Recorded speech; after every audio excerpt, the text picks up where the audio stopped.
तुम चोर हो, तुम बिहार को लूटने का षड्यंत्र कर रहे हो। तुम्हारे जीवन का उद्देश्य बिहार को लूटना है। बिहार के उप मुख्यमंत्री सम्राट चौधरी, इनको हत्या के आरोप में, ये हत्या के अभियुक्त हैं, इनको तुरंत पद से बर्खास्त करके गिरफ्तार किया जाए। जनसुराज और प्रसाद किशोर पर आप चोरी का इल्जाम नहीं लगा सकते हैं। कोई ऐसा परिवार नहीं है जिसके घर का जवान लड़का, आपका पति, आपका बेटा यहाँ से मजदूरी करने बाहर नहीं गया है। मेरे जीवन का उद्देश्य बिहार को बनाना है, दोनों में फर्क है। महिलाओं से पूछते हैं चाची वोट काहे दिए थे, तो कहता है हमारा जात वाला खड़ा था इसलिए दे दिए। अगर कोई गलती हो तो फांसी पर चढ़ा देना, लेकिन अपने बराबरी में खड़ा मत करो। नमस्कार, मिहिर गौतम ऑफिशियल में आपका स्वागत है। और आज बात बिहार के चुनाव की। बिहार में चुनाव में बस कुछ वक्त बचा है। तमाम दिग्गज प्रचार में जुटे हुए हैं, हर दल के दिग्गज जुटे हुए हैं। प्रशांत किशोर प्रचार कर रहे हैं, लगातार जगह जगह जाकर के लोगों से मिल रहे हैं, बड़ी सभाएं कर रहे हैं, वहां भीड़ भी दिख रही है। तेजस्वी यादव भी लगातार बिहार अधिकार यात्रा हो या वोटर अधिकार यात्रा हो या फिर अलग अलग रैलियों के माध्यम से वोटरों तक पहुंच रहे हैं और उनकी सभाओं में भी अच्छी भीड़ दिख रही है। एनडीए भी अपनी तैयारी कर रहा है, एनडीए का सम्मेलन हर जगह पर हो रहा है। प्रधानमंत्री बिहार आ रहे हैं, अमित शाह बिहार आ रहे हैं और उनकी सभाओं में भी भीड़ दिख रही है। लेकिन चुनाव जब होगा तो इसमें से कोई एक ही गठबंधन जो है वो चुनाव जीत करके सरकार बना सकता है, अगर बहुमत मिल जाता है एनडीए को या आरजेडी के महागठबंधन को या जनसुराज को। नहीं तो फिर मिली जुली सरकार भी बिहार में देखने को मिल सकती है। तो बड़ा सवाल उठता है कि चुनाव में क्या होगा, इसके लिए अभी थोड़ा इंतजार करना पड़ेगा। लेकिन बड़ी बात यह भी है कि कौन सी पार्टी किसे कहां से अपना उम्मीदवार बनाएगी, यानी उम्मीदवारों की लिस्ट का इंतजार बेसब्री से हो रहा है। और यह इंतजार सिर्फ जो उम्मीदवार हैं पार्टियों के बनना चाहते हैं उन्हें नहीं है, बल्कि जनता को भी है, क्योंकि जनता भी बहुत हद तक उम्मीदवारों को देख करके ये तय करती है कि उसे किसे वोट देना है और किसे वोट नहीं देना है। अभी एनडीए की लिस्ट नहीं आई है, आरजेडी कांग्रेस की तरफ से भी लिस्ट नहीं आई है। सीट बंटवारे पर वहां बात हो रही है। लेकिन एक दल है जिसने कहा वो अकेले चुनाव लड़ेगा, किसी भी कीमत पर किसी से गठबंधन नहीं करेगा और बिहार में 243 सीटों पर उसके उम्मीदवार होंगे। आप भी जानते हैं वो दल कौन है, वो है जनसुराज। जनसुराज ने घोषणा की है, जो प्रशांत किशोर की पार्टी है, जिसका चुनाव चिन्ह जो है बस्ता छाप है, और वो जो है बिहार में हर जगह पर अपने उम्मीदवार उतारेंगे।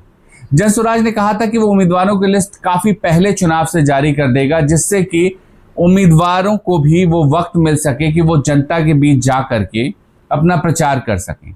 जनसुराज को हर क्षेत्र से उम्मीदवार बड़ी संख्या में चुनाव लड़ने को तैयार हैं। लेकिन सीट तो 243 है, यानी कि 243 लोगों को ही जो है उम्मीदवार बनाया जा सकता है। मान लीजिए किसी विधानसभा क्षेत्र में 10 लोग दावेदार हैं, लेकिन उम्मीदवार कोई एक होगा। तो प्रशांत किशोर ने एक व्यवस्था बनाई, जिस व्यवस्था के तहत पूरी कमेटी बनाई गई और कमेटी यह तय कर रही है कि किस जगह पर किसे उम्मीदवार बनाया जाए। हाल के दिनों में कई प्रेस कॉन्फ्रेंस में प्रशांत किशोर से सवाल पूछा भी गया कि कब उम्मीदवारों की लिस्ट जारी होगी। प्रशांत किशोर ने कहा कि इस पर काम हो रहा है और जल्द ये लिस्ट जो है वो जारी हो सकती है। तो वो तारीख आ गई है, जनसुराज की तरफ से बताया गया है। वो तारीख है 9 अक्टूबर 2025, यानी 9 अक्टूबर 2025 को प्रशांत किशोर की पार्टी जो जनसुराज है वो अपने उम्मीदवारों की पहली लिस्ट जारी करने जा रही है। इस लिस्ट में कितनी सीटों पर उम्मीदवारों की जानकारी दी जाएगी ये हमें नहीं पता है। ना तो जनसुराज की तरफ से ये बताया गया है, ये भी नहीं बताया गया है कि जो उम्मीदवार होंगे वो किस आधार पर तय होंगे, क्योंकि अभी ये तय नहीं कि पहले चरण में कहाँ चुनाव है, दूसरे चरण में कहाँ चुनाव होगा। तो कहीं ऐसा तो नहीं कि आखिरी चरण के उम्मीदवार जो होंगे उनकी पहले लिस्ट जारी हो जाएगी, या फिर जनसुराज एक बार में ही ज्यादा से ज्यादा उम्मीदवारों की घोषणा कर देगी, जिससे उन उम्मीदवारों को वक्त मिल सकेगा और वो जाकर के चुनाव प्रचार जमकर कर पाएंगे। प्रशांत किशोर एक अलग तरह की व्यवस्था का वादा करते हैं। बिल्कुल वही मॉडल प्रशांत किशोर का दिखता है जो दिल्ली में कभी केजरीवाल का दिखा था। यानी बिल्कुल तमाम सीटों पर लड़ेंगे, किसी के साथ नहीं रहेंगे, किसी से समझौता नहीं करेंगे। मुद्दा जो होगा वो उस राज्य से जुड़ा होगा। जैसे प्रशांत किशोर ने बड़ा मुद्दा बनाया है बिहार में, वो है बेरोजगारी को। प्रशांत किशोर ने जो बड़ा मुद्दा बनाया है बिहार में वो है अशिक्षा को। प्रशांत किशोर ने जो बड़ा मुद्दा बिहार में बनाया है वो है पलायन को। और भी कई सारे मुद्दों में प्रशांत किशोर का कहना है कि अगर हम लोगों ने दबाव नहीं बनाया होता तो ये सब कुछ नहीं होता। वो मुद्दे हैं जैसे महिलाओं के जो विधवा महिलाएं हैं या बुजुर्ग हैं उनके पेंशन में बढ़ोतरी का मुद्दा है। उसके साथ साथ तमाम बहुत सारी चीज़ें हैं जिसमें प्रशांत किशोर ये दावा करते हैं कि उनके दबाव की वजह से ये हुआ है। अब कितना दबाव है ये तो वोटर चुनाव में तय करेंगे। प्रशांत किशोर ये कह चुके हैं या तो हम फर्श पर रहेंगे या तो अर्श पर रहेंगे। यानी कि उनका ये स्पष्ट कहना है या तो पूर्ण बहुमत हमें मिलेगी या तो बहुत कम सीटें मिलेगी, बीच में हम कहीं नहीं रहेंगे। तो प्रशांत किशोर जैसे नए जो दल बना करके आए हैं, जन स्वराज पार्टी का 1 साल पूरा हुआ है। 2 अक्टूबर 2024 को ये पार्टी बनी थी और 2 अक्टूबर 2025 को पहला साल इस पार्टी ने पूरा किया है। प्रशांत किशोर इसके मुखिया हैं, लेकिन उन्होंने एक बड़ी टीम बनाई हुई है जो तमाम चीज़ों पर विचार करती है और उसके बाद ये निर्णय होता है कि क्या किया जाए और क्या नहीं किया जाए। तो ये निर्णय हुआ है उनकी तरफ से कि 9 अक्टूबर को उम्मीदवारों की पहली सूची जारी कर दी जाएगी। किस क्षेत्र के उम्मीदवार होंगे हमने आपको पहले ही बताया, हमें भी नहीं पता। और किन्हें उम्मीदवार बनाया जाएगा ये भी अभी तक बहुत हद तक साफ नहीं है। हालांकि हर जगह पर जन स्वराज के कई नेता ये दावा कर रहे हैं कि वो पार्टी का चेहरा होंगे यानी उम्मीदवार होंगे, लेकिन तमाम गुना भाग सब कुछ को तय कर प्रशांत किशोर और उनकी टीम ये तय करेगी कि किस सीट पर किसे लड़ाना बेहतर होगा। बिहार की राजनीति में प्रशांत किशोर ने एक अलग तरह की भूमिका निभाई है। मैं क्यों ऐसा कह रहा हूँ ये आपको बताता हूँ। दरअसल जब प्रशांत किशोर आए थे बिहार में तो उन्हें बीजेपी की बी टीम कहा गया कि प्रशांत किशोर जो हैं महागठबंधन का वोट काटेंगे और बीजेपी को फायदा पहुंचाएंगे, ये बीजेपी की बी टीम है। लेकिन जैसे जैसे वक्त बीता प्रशांत किशोर ने शुरू से कहा कि वो किसी की बी टीम नहीं है, उनकी अपनी टीम है और वो जनता के बीच जाकर के मुद्दों पर बात कर रहे हैं। जैसे जैसे वक्त बीता प्रशांत किशोर के निशाने पर तेजस्वी यादव और लालू प्रसाद यादव का परिवार तो रहा ही है, उसके साथ साथ एनडीए के बड़े नेता भी आ गए। 5 नेताओं के खिलाफ प्रशांत किशोर ने अभी तक जो है आरोप लगाए हैं, गंभीर आरोप हैं। डिप्टी सीएम सम्राट चौधरी पर आरोप हैं, बिहार सरकार में मंत्री अशोक चौधरी पर आरोप लगाए हैं, बिहार सरकार में ही मंत्री मंगल पांडे पर आरोप लगाए हैं। इसके साथ साथ बिहार बीजेपी के अध्यक्ष जो है दिलीप जायसवाल, उन पर आरोप हैं और बीजेपी के सांसद और पूर्व बिहार बीजेपी के अध्यक्ष जो संजय जायसवाल, उन पर आरोप हैं। ये आरोप गंभीर हैं। सम्राट चौधरी पर उन्होंने हत्या के एक मामले में आरोप लगाया है और ये दावा किया है कि सम्राट चौधरी ने खुद को नाबालिग बताकर इस मामले से बचाया है और उनका कहना है वो इस मामले को आगे तक ले जाएंगे।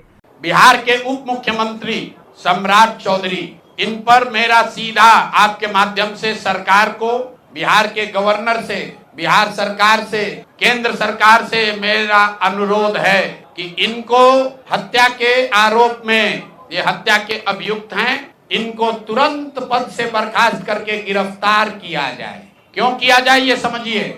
तारापुर में 1995 में 7 लोगों की जो हत्या हुई और 7 मारे जाने वाले लोग कुशवाहा समाज के लोग थे। ये बिहार में जाति की राजनीति करने वालों के लिए सबक होना चाहिए। सम्राट चौधरी कहते हैं मैं कुशवाहा हूँ। 7 लोगों की जिनकी हत्या के ये अभियुक्त हैं, आरोप नहीं है, मैं शब्द बहुत समझ के बोल रहा हूँ। 7 लोगों की हत्या के अभियुक्त राकेश कुमार उर्फ सम्राट कुमार मौर्य उर्फ Samrat Choudhary, Tarapur case number 44/1995, note कर लीजिए। 44/1995 में 7 लोगों की हत्या हुई, उसमें ये अभियुक्त हुए। अशोक चौधरी पर बेनामी संपत्ति खरीदने का आरोप लगाया, जो बिहार सरकार में मंत्री हैं। अशोक चौधरी, माननीय मुख्यमंत्री नीतीश कुमार के दाहिने हाथ, इनका हालत देखिए।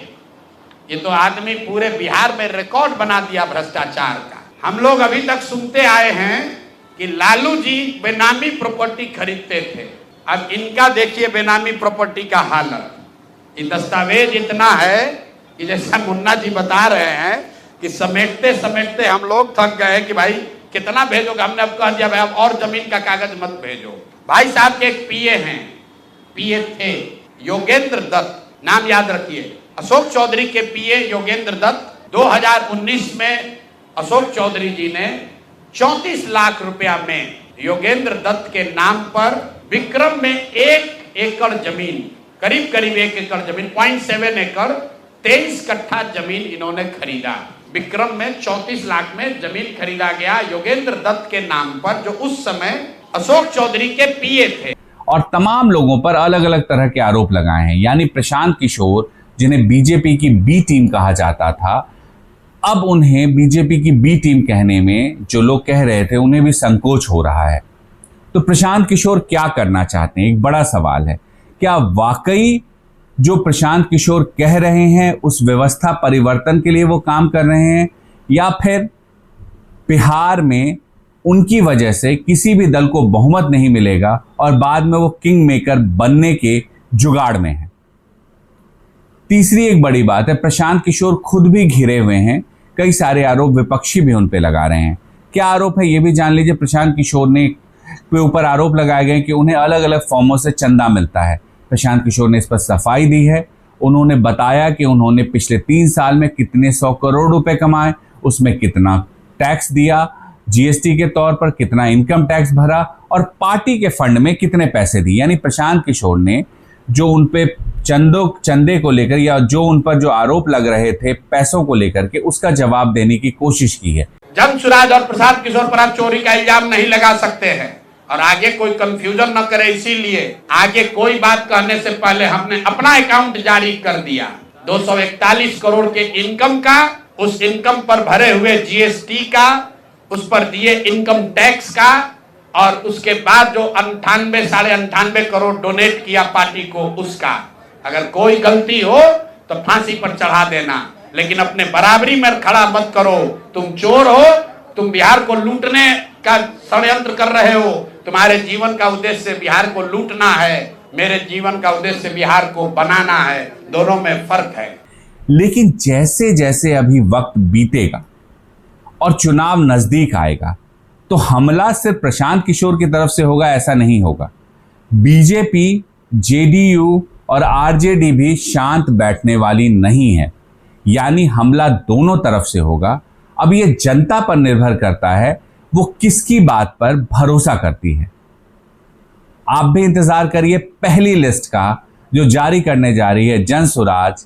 किन नेताओं को टिकट मिलता है और किन्हें मायूस होना पड़ता है, यह भी देखना होगा। क्या प्रशांत किशोर को भी बाकी दलों की तरह अपने दल के अंदर विरोध का सामना टिकट बंटवारे के बाद करना पड़ेगा। ये सब कुछ 9 अक्टूबर को पता चलेगा। 9 अक्टूबर को फिर इस मुद्दे पर हम विस्तार से चर्चा करेंगे। फिलहाल इतना ही मिहिर गौतम ऑफिशियल में। आपको वीडियो कैसा लगा हमें जरूर बताइएगा। आपका फीडबैक हमारे लिए बहुत मायने रखता है। नमस्कार।